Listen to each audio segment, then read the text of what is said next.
On the Barrel Podcast with Jimmy, Dino, and Jared. All right. Minnesota hunting regulations for 2026. We have some new stuff to talk about, some big things and some small things, some controversial things and some not so controversial. Obviously, we're going to be talking about that 3-letter acronym, CWD, which everybody has opinion on that. Everyone agrees on that, right? Right. Oh, that's the wrong button, Dean. Where is it? I don't know. Just start pushing them. We'll find it. That's kind of the wrong one. Keep going. I know. Chimes. Wow. Oh, that's CWD. That's a good. Ooh, I like that. CWD. Can anyone do an Elmo voice? I'm too sober to try that. Yeah. I don't want to make that big of a fool out of myself. I feel like we're talking about the letter of the day. Mm-hmm. The letter of the day. Give us those little You want the chimes? All right, here we go. Letter of the day. CWD. And everybody yeah, it makes everybody so happy. It sure does. Right. All right, that's enough with the sounds. Yeah. I don't know. I kind of like it. It's fun. I don't know. We got bored. Yeah, so they have a new way to test for chronic wasting disease. Well, not a new way to test, a new sampling protocol. Right. Yes. I like those words. Say that again. Sampling protocol. Yes. Mm. Yeah. And so basically what they're doing now, and we just found out about this, the press release went out Monday. They informed us of it last week with very little opportunity for input on, zero opportunity for input on the policy itself. Just tell me what's going to happen. Yeah, it was, here's what's happening. Give us some input on how to soften the blow, basically. Right. And so, we found out last week, and that press release went out Monday. And the new sampling protocol is that they're going to divide the state into 4 quadrants. Right. And it's mandatory testing for any deer harvested 1 year or older. Only opening weekend of firearms season. Right. And this year it's starting off in southwest Minnesota. Then it'll move to northwest, and then I believe northeast, and then southeast. Right. Yeah. And so there's a lot of questions coming in about this because, especially starting in the southwest, this is an area that has never been tested. And so the hunters down there really are not familiar with the protocols that we are up here, Right. But that is kind of their intention behind it, is to start testing in areas that have never been tested. We've been doing these samples now for 20 some years, and we've never really had an intensive effort in that part of the state to make sure that our herd is healthy down there. So, and if you're not in that area, they still are encouraging voluntary testing. Voluntary testing is still available. The at-home test kits, super easy to use. Instructions are very clear. You can get those through your local DNR office. You can get them from us. But it's not terribly difficult to test. I mean, I did it super easy last year. It takes you a minute, but it does. Well, it takes, you got to make a incision. Yeah. A deep one. Yeah. And find the certain parts, the lymph nodes, right? Lymph nodes, yeah. So if you can identify a lymph node, then you're golden. Yeah. And they're relatively easy. Very easy. Just right behind the jawbone there. Right. And I made the cut and I was within centimeters the first time I ever tried it. So it's not horrible. And then you got to UPS them in. Yes. And they come in prepaid things. You don't got to pay anything. Yep. Yeah. And you get your results within 7 to 10 to 14 days. It takes a minute, but you do get a result, it's reassuring, I guess. But by the time I had my result, I think I already had some venison in my stomach. You were at least, if you hadn't eaten it yet, it was thawed out and being cooked. Right. Because I do remember that. So it does take a minute, but yeah. So anyway. Yeah, I've never tested. Never? Nope. Yeah. Well, you've never gotten a deer on opening weekend then. Right. And I'm not testing. Yeah. So just one of those that doesn't care. Yeah. Yep. there's plenty out there, right? And I've had deer that I haven't tested. I've had plenty that I have tested, some that I've been required to test. Right. Right. And, I do appreciate that it's relatively simple to test if you want to. Yeah. Well, yeah, especially if you're cutting up your deer already. I mean, you're already in there. Right. Exactly. So yeah, it's a big change in that it's going to affect a lot more hunters than it has in the past. Right. Did they give any reasoning behind why they were changing that policy? The primary reason was what I just stated, that we have parts of the state that we have not had a case detected, and therefore there has been no testing. And there was no method of requiring testing in those areas. They're getting probably very few volunteer people in that. Which why would they? Because it's not really in their in their minds. Yeah, if you're hunting down there, you're like, well, CWD is not here. Why would I test for it? And so this is a way of getting a better sample of those statewide. Areas. Yeah. But if my memory serves me correctly, the one they found over by Climax area, that was a volunteer test. It was. And he just decided, hey, I've got this test. It was actually, and this area. may also be hearsay, but it was actually, so the DNR has a partner program with game processors and taxidermists, right? And I believe it was a taxidermist that had said, hey, this is an option available to you. Like, would you mind if we sent in a sample? And the hunter said, yeah, why not? Let's find out. And, and yeah, it was a positive deer. Yeah, I think you might be right on that. Gotcha. And yeah, so with this change, those partner programs with your processors or your taxidermists, they're still available to you. The at-home tests are still available to you. Anywhere where CWD has been detected already, you're still able to do those tests. The disease management tags will still be available. I made sure to clarify that in any of those CWD management areas. The 600 areas. The 600 zones where there's a 2 deer or more limit. So if it's a 600 zone with it's only 1 deer limit, then there's no disease management tag. Okay. Yeah. Well, our area, my area. Yeah. Well, but you're within city limits. Well, yeah, that's different for me because of where I live. But I mean, overall, the 679 zone. Correct. Yeah. Is still a 1 deer limit. But that's no change from last year. Right. The disease management only applied within. And I honestly thought that 679 was going to be cleared for that scents. Yeah, and that's feeding. what we were talking about. And then it's still listed on the new reg book. Yeah.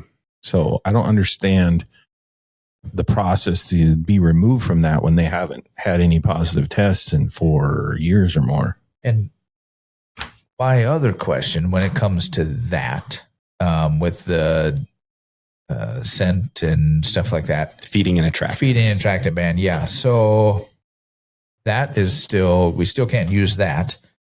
But now with the carcass disposal. So those rules have changed. Yes. Which I actually am in favor of that. I'm in favor of that as well. But my question is, of course, there's a lot of questions. But, before you couldn't, you didn't want to dispose of any deer on public land, stuff like that, because of all the stuff that's in it. And it's going to infect the soil. And that is another reason why we can't, use scents and attractants. But yet now we can just dispose of the deer on private land. Mm-hmm. But yet we can't use scents and attractants. Right. Understand what I'm saying? Yeah, I do. Yeah. So it's still it's confusing to people. It is, in my mind, for sure. I mean, I'm going to be honest. It's somewhat confusing to me as well. Right. Yeah. And it's a really interesting topic. Right. It is. So as far as the carcass disposal goes, they made a significant change last year with a legislative change to allow, carcasses harvested out of state to be brought in and to leave your hunting area as long as they go to a licensed processor or taxidermist within 48 hours. Right. And that was to ensure that those carcasses I feel like it should be like carcass eye, but it's not. It's carcasses. Are disposed of properly, right? Yeah. And so that's where I think the key is here is that we're still looking at proper carcass disposal. So as long as you're following those practices, there is no difference from that legislative change that we saw last year. Right. Okay. Yeah, it does say hunters harvest deer on private land may leave the carcass on private property. As long as it's the private property where the deer was harvested. Yes. Yep. In the past, Because that deer's there already. them. What does it matter if it stays there? Correct. You know? I guess that makes sense. And that does make sense. Yeah. But I couldn't, harvest a deer down at my family cabin, And bring it up. bring it home and dispose of it on your my property here. I could put it in my trash can here Right. or bring it to my landfill here. Right. But yeah, as long as if the carcass is staying where it was shot, it was there anyway. Right. Yep. So it does make sense. Gotcha. So what do you think brought the changes on? I mean, it seems like I've been hearing more and more changes coming from the DNR about how they're handling the CWD issue. First I heard down in southeast Minnesota that they weren't doing the culling anymore. Right. And now they're changing this up. Is that political? Is that scientific? I mean, what's driving the change in methods? Yeah. I think you hit the nail on the head a bit there with the southeast part of Minnesota becoming what they're calling an endemic zone, where conventional mitigation efforts are no longer deemed effective. That really prompted them to reevaluate the strategy, right? So southeast Minnesota, we know CWD is there. It's been there for a while, and it's here to stay, right? If we're being honest. So now what they're doing is shifting their resources and the funding, the grant funding and all of that they're bringing in to try to get ahead of that endemic zone expansion, right? Because it realistically, it doesn't take a whole lot for the endemic southeastern CWD to make it over to southwestern Minnesota. Right. But we've never really robustly tested southwestern Minnesota. True. And that's entirely why they're starting this year with Southwest. Right. Yep.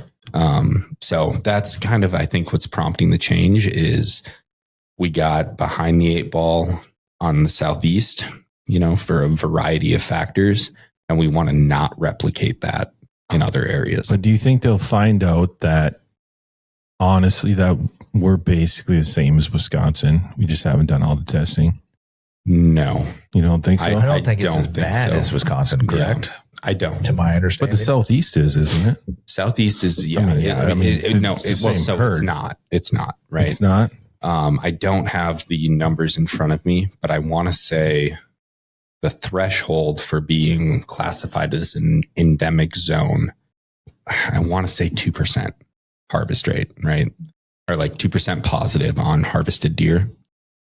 Wisconsin, there's many counties where it's 50%. Right. So 2% is endemic, huh? I need to verify this, but I know it's like shockingly low compared to those counties in Wisconsin. Right. So we're better than Wisconsin is what you're saying. Duh. Well, we're better in every way. Right. Exactly. I mean, I just wanted to put that out there. Yeah. Right. Yeah. Like Wisconsin, we love to hate them. Right. Because they deserve it. Exactly. I mean, I hate to hate them. Just hate them. Yeah. Right. They're just worse at most everything. Most I everything. mean, they make good cheese. Do they though? I don't know. I made that up. I don't know. Yeah. Anyway. I think they just buy cheese here and bring it over there. They might. They probably do order from like Land O'Lakes. All right. So CWD, everybody's favorite topic. Oh. Nobody ever argues about this. Never. We're all on the same page. Yep. I mean, it's an issue. It's a big issue. Yeah. It's one of those things that everybody has an opinion on, and nobody really has his facts because it's tough to have the facts. It is tough. And then as we get closer to season, as we've seen on social media, you've got reports from doctors or scientists that say one thing, then other people say this, other people say that, and so it's hard to really understand and believe what's what. Well, I think it's like everything. It's usually somewhere in the middle. It really is. I think that it's not the end of our deer population, and I don't think it's something you should just disregard totally either. No, it is inarguably a real disease. Right. Well, yeah, you can literally look through it and see it at a microscope. It is a real thing. It does impact our deer herd health. Right. It takes time for that to have a visible effect on the population. Right. We have started to see that in Wisconsin. And it's something that we don't want to replicate here. Right. Absolutely. Anything that happened in Wisconsin, we do not want to replicate here in Minnesota. Exactly. That's how you end up with Brett Favre. And which we tried to replicate. That did spread to Minnesota. Wait. You do want to replicate one thing. No. What? Didn't they win a Super Bowl? They won a bunch of them. Yeah. Back when there were like 9 teams. They won the first one. Yeah, when there were like 3 teams. Right. And then did they even throw the ball back then? The Bears. Actually, they beat the Chiefs. But then they won one in the 2000 era. Yeah, Brett Favre won some. Yeah, he almost won one for us. But Favre was great, but then we tried to replicate it, and he that's what happens when you get an interception. And that's how you learn. You do not replicate what happens in Wisconsin. Yeah, you get a guy on your way out. Right. And I back to CWD and not how much we hate Wisconsin. Right. I did just look it up. It's 5%. 5% rate was the threshold that we met. Endemic. Yep. So we are now just over 5% in Southeast Minnesota. Right. And they're classifying that as an endemic zone, shifting that. Well, what'd you say Wisconsin was? Certain counties 50 is 50%. Okay. So there's a considerable difference there. Huge. Right. Yeah. I mean, insane. So And CWD is one of these things, again, that gets, it pulls at everybody's heartstrings, and it gets, because there's so much information and disinformation out there that you don't know what to believe, honestly. Right. That's the hard part. Right. And we all know that, and we've all seen it, and you can believe what you want to believe, but we all know that doctors and some scientists, they'll put out a statement because of who sponsored them, who funds who funds it. And that's just, and that's been like that for everything, every disease, everything whatever. Has inherent bias. Yep. Right. Because I have different beliefs than a lot of people as well. Yes, and you should continue to keep those to yourself because they are ridiculous. I think I probably a lot of hunters will agree with me. Yeah. All right. Well, Bigfoot does not fly a spaceship. Not a spaceship, but he might fly. Because you've never seen it. And he has CWD. That's Nobody's ever tested the Bigfoot. That's how it gets transferred.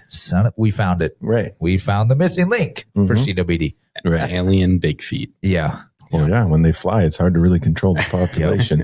But no, to your point, if you dig hard enough on any topic, you will find what's commonly referred to as confirmation bias. Right. Mm-hmm. You will find a study, a whatever that just solidifies the belief that you came into that research already holding. So what the general scientific community does and should do is look at all of the studies, right? And find that common denominator. And that common denominator is that CWD is a real disease. Right. Mm-hmm. It should receive resources and funding to study and mitigate as much as possible, because we do not know what this is capable of becoming. Right. And I'm going to be very clear here. Yes, there has never been a single case of CWD transferring to humans. Right. but you could say the same thing at certain points in time of every disease out there. Right. Right. At some point, you get that genetic drift or whatever it is that allows that disease to inhabit another type of life. Yeah. And so I'm not saying that that's inevitable. I'm not saying that that's happening with CWD, but I am saying that we should be cautious about it, right? We should monitor it. We should take steps to limit the spread of it as much as possible. And that's what MDHA has helped to support. That's what I think is the intention behind the new policy change within the DNR, or the monitoring change and the regulations. So yeah, it's we'll see how this goes. Right. It's going to be a big change for a lot of hunters that have never had to deal with CWD testing or any of that. And it's really not that big of a deal to do the testing. Easy. My concern is, obviously the more you test, you might find, and I'm hoping they don't, some more cases. And then those folks are going to have to deal with some of the regulations that we deal with, like in our area with the baiting. Well, not baiting, feeding. Attractive. Feeding. Because you can't feed deer here no matter any time of year anymore. Right. And we have a lot of senior places, and boy, they love feeding their deer to watch them out the windows, and they can't do that anymore. And the attractive ban. I mean, I don't know. I guess my main thing is, so we've been looking at this thing for how long now? Years. More than 20 years. Definitely more than 20 years. 70s, 80s. Well, I think the first confirmed case in Minnesota was 2004. Right. But it was in Pennsylvania. It started before initially that. discovered in Colorado. Yeah. Mule deer, right? Elk farm? Or was it mule deer? I think it was might have been mule deer. So I guess my thing is okay, so it's been around for how long? Why haven't I think we it's been around done forever? Right. And it probably has, yes. Mm-hmm. Why can't they figure it out? I get it's prion. Obviously, we're not scientists, and prions apparently are. We should really probably have a disclaimer that nobody here is a prions scientist. are really hard to figure out. And apparently, please talk to an expert before because that's what we would love to have on here, somebody who can explain it a little bit better as to what's going on. Yeah, I think we also need to look at this issue of timescales.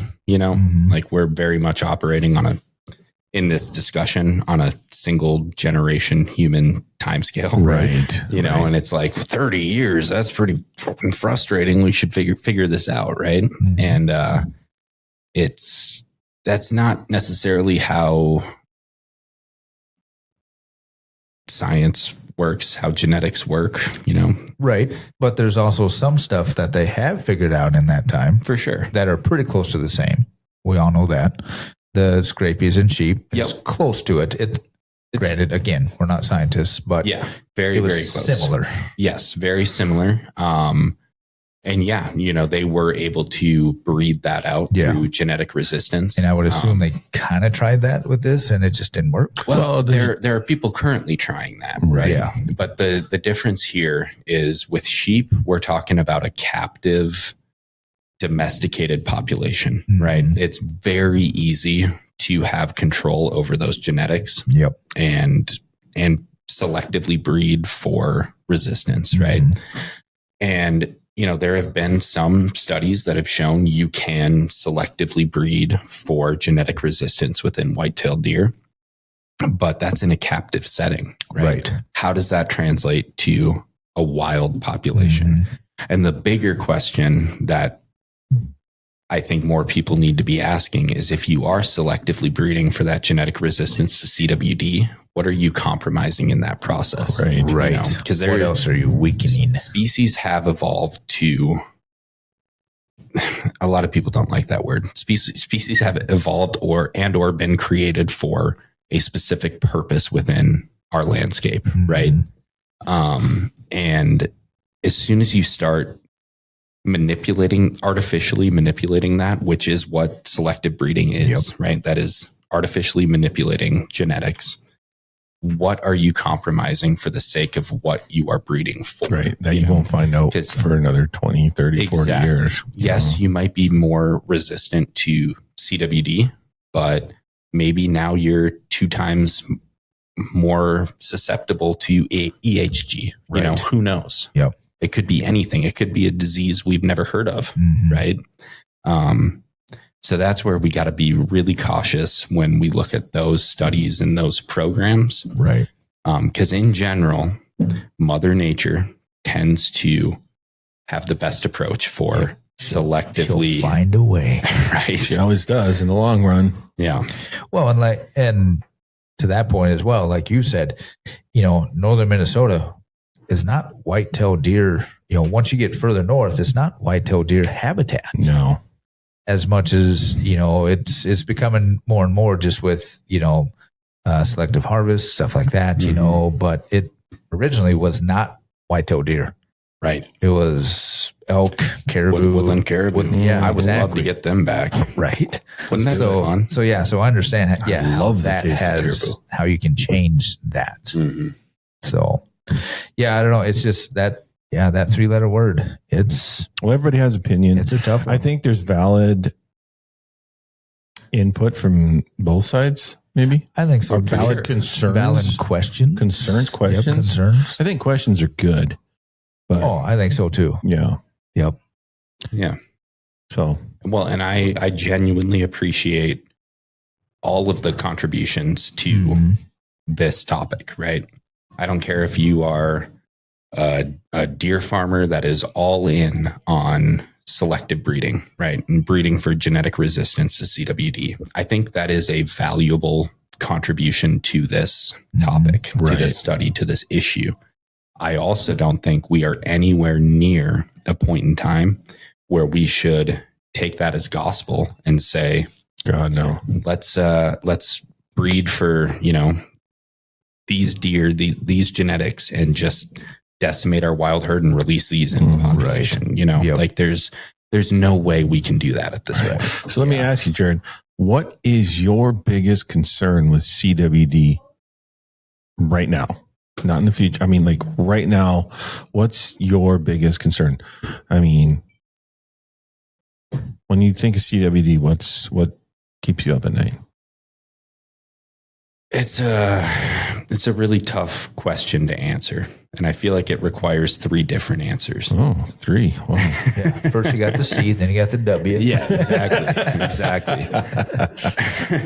So yeah, we'll start with the C, you know, C for conservation, let's say. Right. You know, Damn, he is good. He's not bad. Let's see where he takes W and the D, though. Yeah, I know. That's all right. We're going to see how good he really is. Right. So let's start for C, which is conservation. And this is a big question that I don't think any hunter would disagree with, me posing this question. And that is conservation funding going towards CWD research. Okay. You know, how are we maximizing the efficacy of those dollars, and making sure that we're getting the return on that investment, because there have been a lot of studies out there on how CWD spreads and, you know, what impact that's having on our white-tailed deer herd.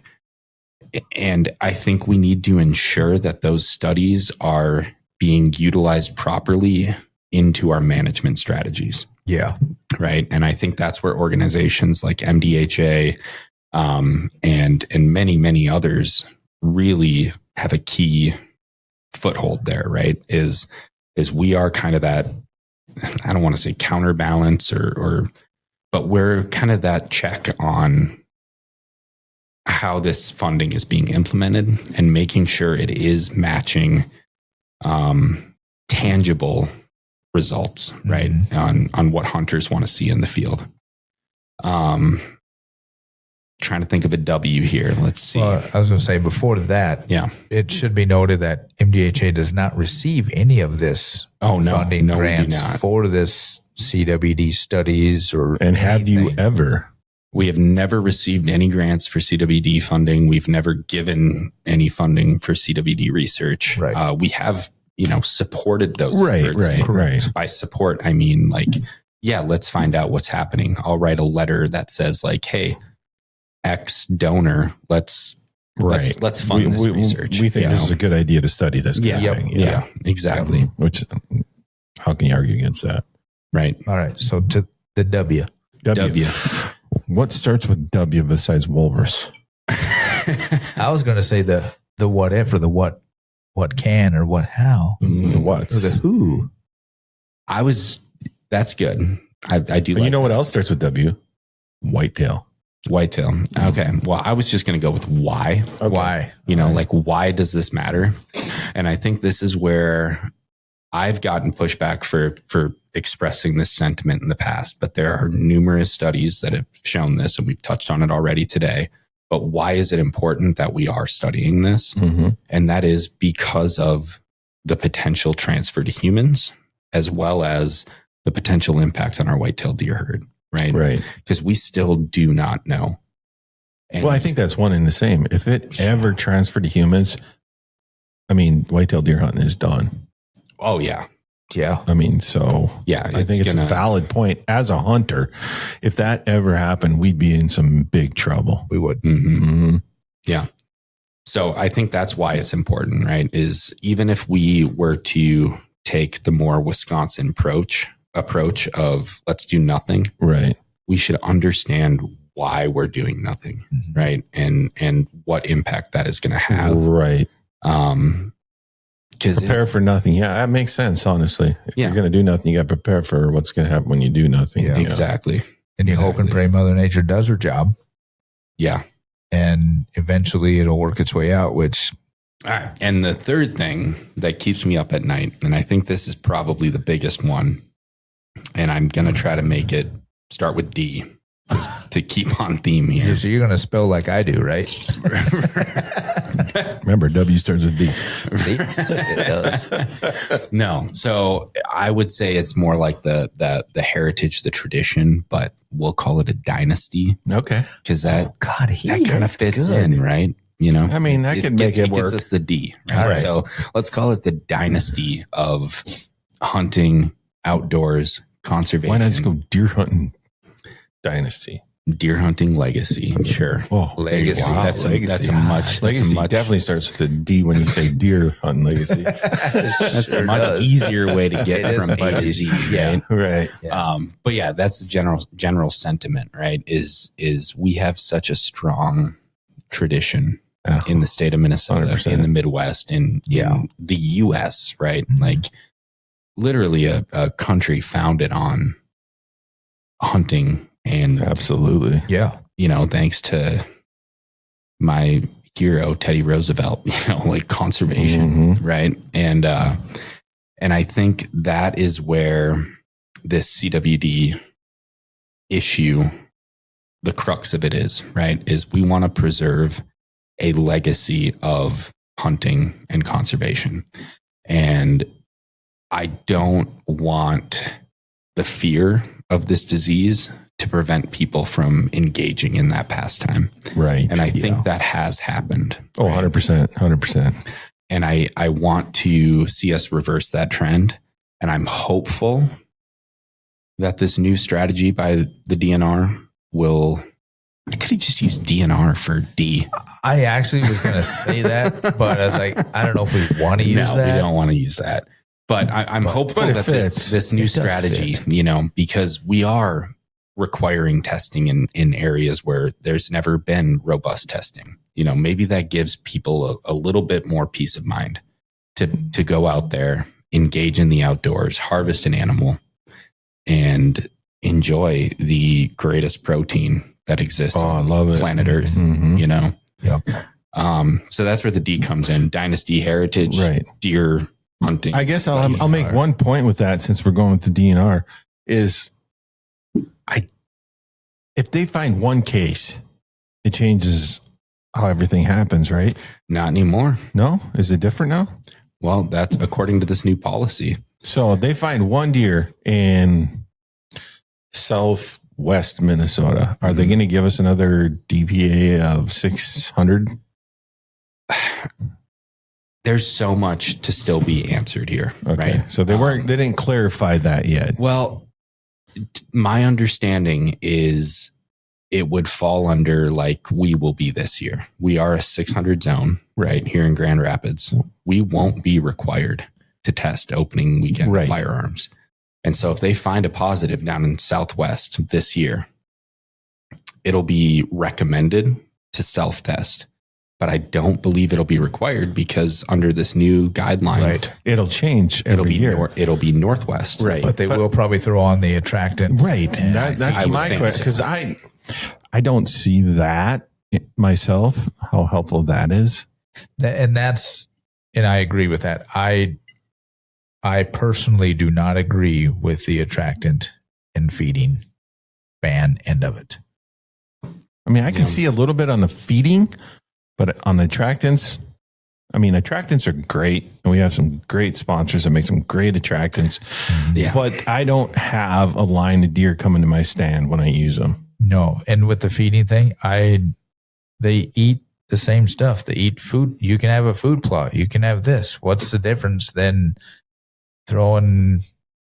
What's the difference between the soybean field next to my house when there's 30 deer out there? Right. All within, that's my whole thing. 40 yards of each other. And we know deer yard up in the wintertime. So, and they touch noses, they communicate. They're, they don't have to even touch. They just have to be in the same soil. Right. So I think those are valid questions. And I mean, I have them, agree. You have them, but that's my question is they find one deer in the Southwest, Northwest. Are we getting more 600 zones? And I think that I'm not 100% agreeing with that. And maybe they changed that to where that's not an issue. But I mean, you find one here, one there. Our whole state could be in a 600 zone then. Right. And I think that would be detrimental to certain industries. For sure. I agree. And I don't ever see the DNR going the whole state as a 600 zone. I think they would adjust like they did down in the Southeast before that were to happen. And I think this is partially a response to that is this new change. Right. And I think that where I am seeing these changes, they're evolving, which is good. They're realizing, new ways are needed and the old ways maybe weren't the best. It was a response to like a knee-jerk reaction. So that's what I'm hoping to. Yeah. But and maybe we'll get some clarification on that in the next several months. Right. But I do agree with you on the attractive ban. In theory, I get it. We don't want deer artificially congregating and spreading disease. Right.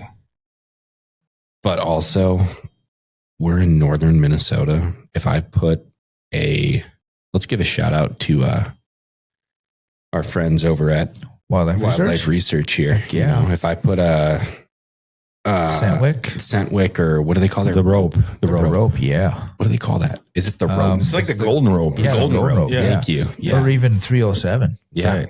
If I put that out there in where I live, I would be happy to see one, maybe two deer. Right. Like that's what I'm actually hoping for when I put it out. Exactly. Like it's not going to artificially get them to congregate. Yeah.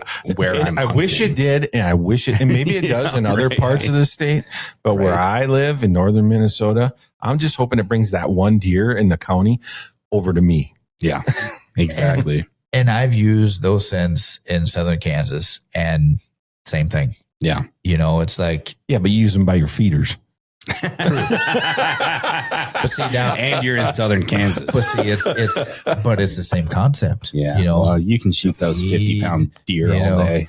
Oh, that's funny. Last one, I would gladly shoot one of those 50-pound deer. Yeah, exactly. Because they got 50-pound racks. 40 of those pounds. Exactly. Yeah. So that's where another debate comes in.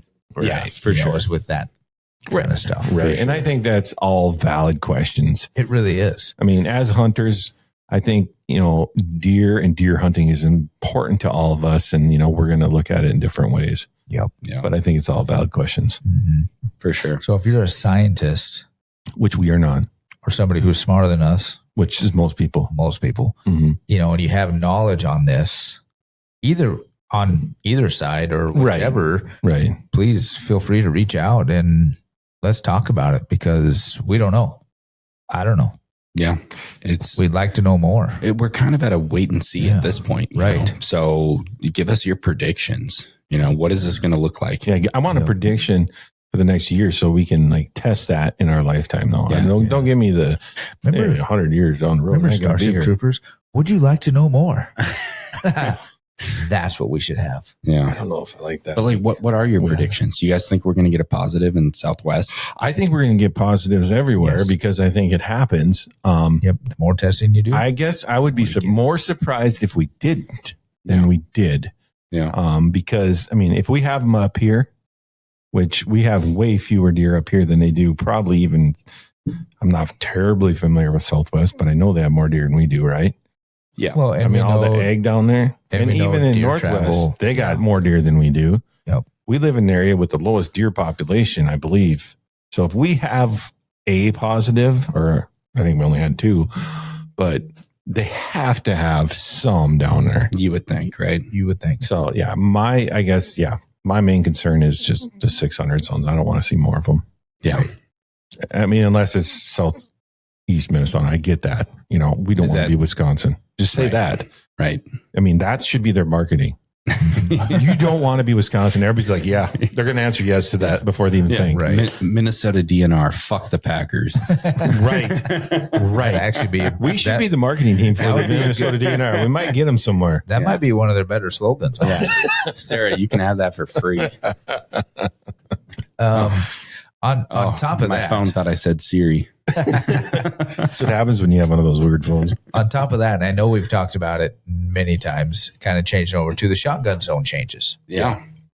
You can elaborate on that a little bit more, Jared, but to date, 13 counties have passed ordinances that are in effect for this season. Wow, that's a lot of words, but that will remain shotgun only. Yep. Or, well, shotgun, handgun. The slug zone. Yes, Yeah. correct. Yeah.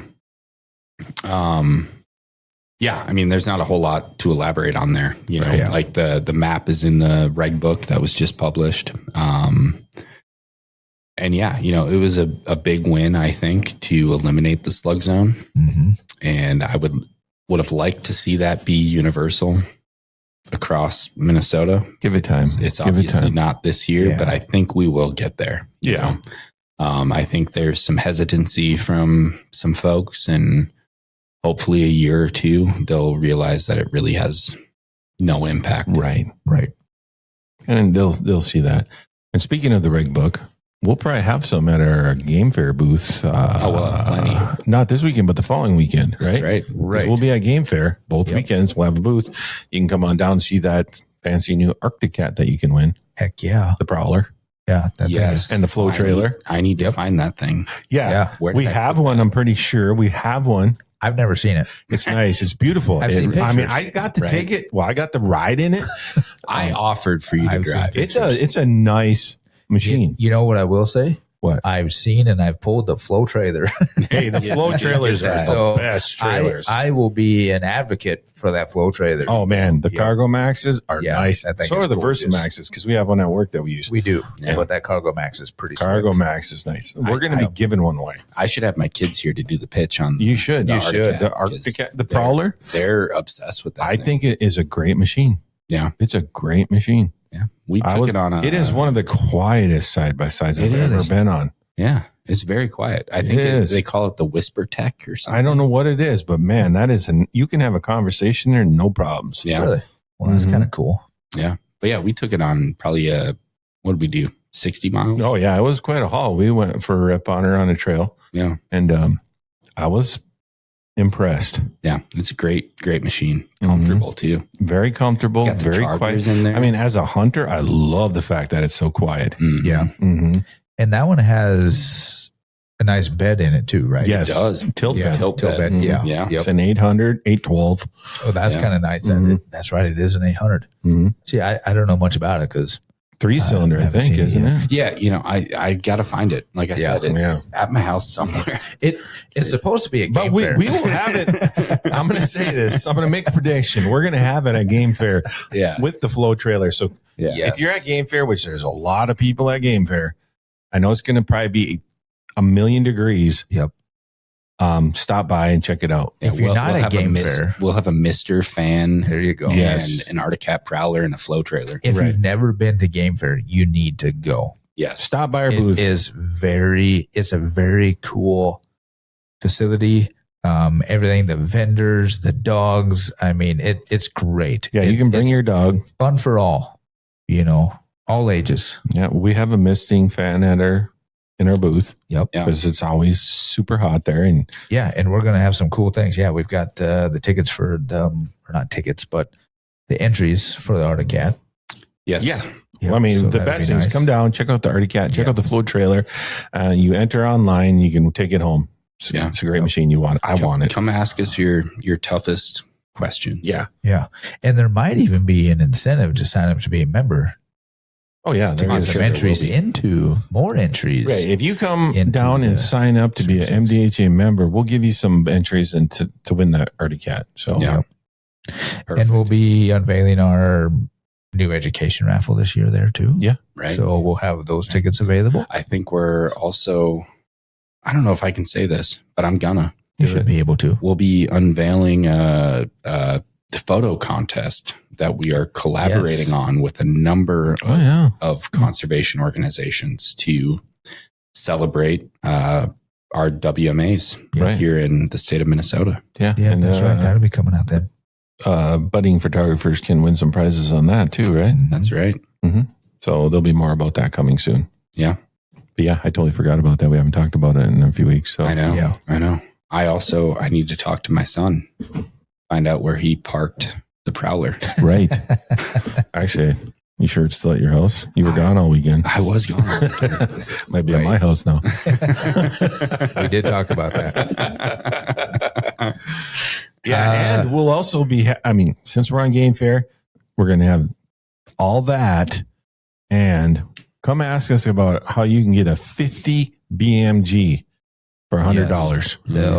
They'll Just come probably- ask us, and we'll tell you how. Yep. There'll probably still be a few options Mhm. left. Yeah, Yeah. not many, Nope. but come and They're mention 50 BMG to us, and we'll let you know. Yeah, because they're going fast. And it would look great mounted on the roof of that Prowler. Oh my gosh, that was kind of my plan. Yeah, that's kind of like the zombie. I wanted to set it up there just to show it off, but Uh-huh. that thing's. I don't really want to carry it around all weekend. I don't want to have it there all weekend. I know, but if we had a fake one, we could just strap up there. We could make one out of cardboard. I could print one. There we go. Yeah. We Yeah. just put it on a long box or something. That's a good idea. I like that idea. Yeah. It's a good thing I thought of it. Yeah. Look here. Well, Check We're this doing out. that. Yeah. this really turned into a CWD episode. It kind of did. Do we I was- have more we want to talk about? Well, I was just going to say, part of the new reg book is the waterfowl regulations are Yeah, merged combined. into it. Right. Love yeah. it. Yeah. So Love it. that's kind of cool. One more book to get wet. I will say they need to put a deer on the cover, though. They do. Yes. I love grouse hunting. that is my It turns out complaint. I do like duck hunting now. Yep. That's my complaint, DNR, is you made one Throw a book for everything. Buck on there. But so you've got upland Mm-hmm. with the grouse, you've got waterfowl with the ducks, but you don't have a deer. Right. They do got a Or hunter, even a a bear. dad and a daughter hunter on there, but they have shotguns. Yeah. Yeah. I'm kind of disappointed, DNR, on that one. And then it talks about the new electronic licensing system, That's a which big one. which we have mentioned We before. did. We talk have. about that. We went over that, so we won't go into that whole detail. But that is a new It's there. big change. It's going to be a big Easy to change. use, And people are going to be shocked in November. I guarantee there's going to be outrage in November, Mhm. even though we've talked about it for the last several months. So I've got one complaint on that, not with necessarily the deer end of it. So my son just recently went through the ATV certificate course, everything like that. Passed it, flying colors. Thank you to the local ATV guys. I can't think of- Rapids Riders. There you go, Rapids Mhm. Riders. That was an awesome day. I Mhm. stayed for the whole day. It was great. But when I went to register through his system, so sign him up for the new system, and since he's under 18 without a driver's license, it's a little bit more complicated. Now, mind you, he's already put into the old system Mhm. with all his information. But with the new system, you still put that information in. But since he didn't have an ID, it kept kicking me out and giving me these warnings. Well, since he's under, 18, doesn't have an ID, you got to do this, this, this. I did that. It kept kicking me out until you do that certain things. So my advice is be a little bit patient.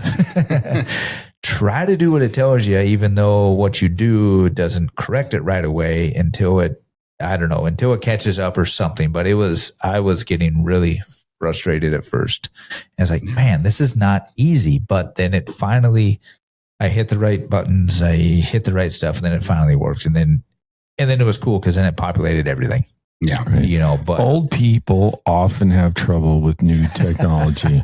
It wasn't that. I was following the rules. If your peepaw is trying to sign up, trying to get a license, make sure you're there to help them. Right. What was funny is we went through all those tests before and they had us test this stuff. And I remember it's like, I already tested this. Yeah. Right. They supposedly fixed it. Right. Yeah, but that was like 2 weeks ago. Well, and you probably forgot. We need to tell Joey he needs to get back in there and fix it again. Yeah. And just because you know how to use a VCR doesn't mean you know how to use that thing. And you do. Has he learned the VCR already? He did. Nice. It's the Blu-ray that gets me. You push play and record to record. The plus side is it does tell you on their instructions, they've already adapted their printed version to say, you've got to do this on a computer. Yeah. You can't do it mobile. Right. And then after that, then I had him download the mobile on his phone and boom. Yeah. It was great. Yeah. Well, I just think that means that with this new system, there's going to be some growing pains. You should prepare for it, expect it. Yes. And don't be surprised in November when everybody in the world wants their hunting license and then they finally learn about it. Right. That there's going to be a lot of what going on. Yeah. Like honestly, we're a week, not even a week out from licenses going on sale, Right. So get on there, explore, buy your license. Don't be one of the people that waits last minute and then has to figure this out, Right. like while you're sitting at deer camp the night before you're trying to go out and hunt. Yeah. When you drive up to your deer camp and you're like, I always stop at so-and-so. Well, they might not even sell license anymore. Yeah. And if they do, it's going to be just a regular old piece of paper. Yep. And your whole registration process on your deer is going to be completely different. So it's best to learn the system now, the best that you can. And there still might be issues like Dean just said. Yep. There's still a few little bugs in it. Obviously, those that get worked out. But you did work your way through it. I did. Yeah. It just took me a little bit. It took a little bit of choice words, but I got it because I was like, I am not a smart man, but I'm not that ignorant either. Are you talking about the ELS system or your wife's wedding bells? Those are easy. I She do. wrote them. Do I have to? Yeah. What? There's music. All right. So is there any other new regulations outside of the big ones with CWD and the licensing system? We know the shotgun one. We've been talking about that for a while. Nothing major, I don't think. Is there? They always seem to sneak one in there on me, though. Right. Those are the biggest ones. Right. For sure. And they're big. Yeah. They're big. But like, as always, get your reg book. It's free. Go to anywhere, pick up your reg book, look it over, know the regulations before you go out, Right. Ignorance is not an excuse. No, your game warden, your conservation officer, whatever you call them, they do not accept that as an excuse. That's right. Mm-mm. They did teach that in the class. I was like, oh, man, I can't use that one anymore. It's funny because my son looked around and looked at me. I was like, don't even look at me. Look at the CO. Yeah. Trust me. Don't. And if you're at Game Fair, come by. We'll have some books there, I'm sure. Yeah. We always get a box of them. Yep. So we'll hand them out. As long as they have them available, which they're supposed to. So they should. Yeah. They're supposed to be available Sunday. I think there was one year that they were delayed and getting the boxes too. We got them the second weekend. Yeah. Yep. We did. Yeah. Well, we'll go hunt them down. Yeah. We know where they have their booths. Yep. So yeah, be sure to check us out on Game Fair. And then on top of that, Minbo.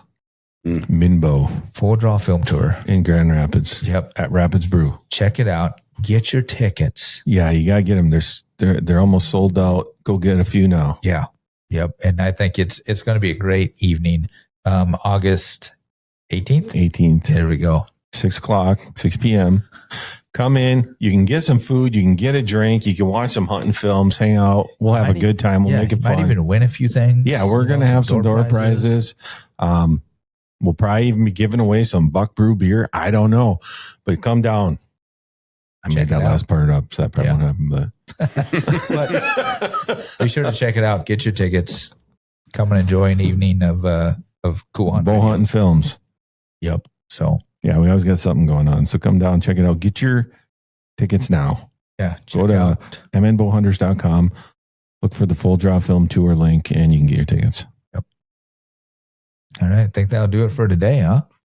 I think so. Yeah. Tune in next week when we solve all the world's problems. A scientist about CWD. No. Next week we're figuring out the Iran war. Come back soon. Hey, we'll figure something out. The Minnesota Deer Hunters Association has been building our hunting and conservation legacy over the past 40 plus years through habitat, education, advocacy, and legislation in Minnesota for Minnesota. The Minnesota Deer Hunters Association and Wolf Dot Report proudly sponsor this podcast. However, please note that the opinions, topics, and guests featured may not necessarily align with the views, beliefs, goals, or mission of our sponsors. Need help and don't know where to turn? First Call for Help 211 connects you to free confidential support, including dedicated veteran services for housing, food, and mental health, available 24/7. Just dial 211. Help starts with your first call.